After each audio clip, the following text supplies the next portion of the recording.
Alors l'autoconsommation, c'est le principe de consommer directement l'électricité qui est produite sur place par un moyen de production d'énergie renouvelable, comme par exemple des modules photovoltaïques installés en toiture d'un immeuble, en ombrière de parking ou directement fixés au sol. Alors l'autoconsommation, ça permet de couvrir une partie de ses besoins électriques d'un site par de l'électricité verte produite localement et à coût maîtrisé.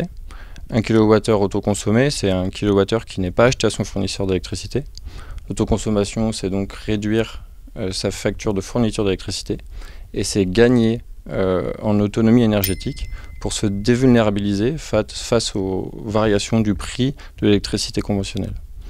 L'autoconsommation, enfin, c'est aussi être acteur de la transition énergétique et c'est agir pour améliorer la performance énergétique des bâtiments et donc de mieux valoriser le patrimoine immobilier.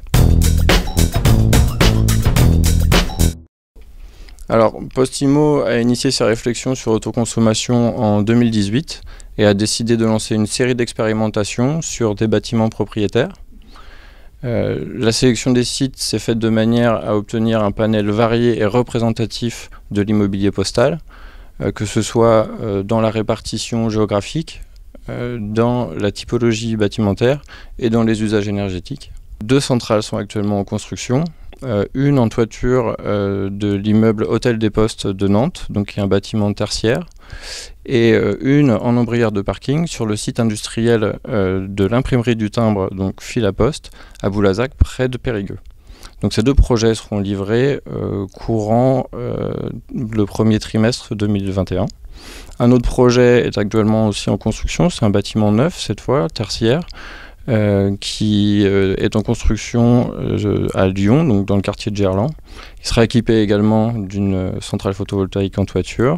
D'autres projets sont également à venir, que ce soit en autoconsommation individuelle ou collective, mais sont à des stades un peu moins avancés, comme par exemple en attente d'autorisation administrative ou encore à l'étude. Ces expérimentations permettront à Postimo d'éprouver des montages économiques et juridiques et de créer des modèles facilement duplicables sur d'autres immeubles.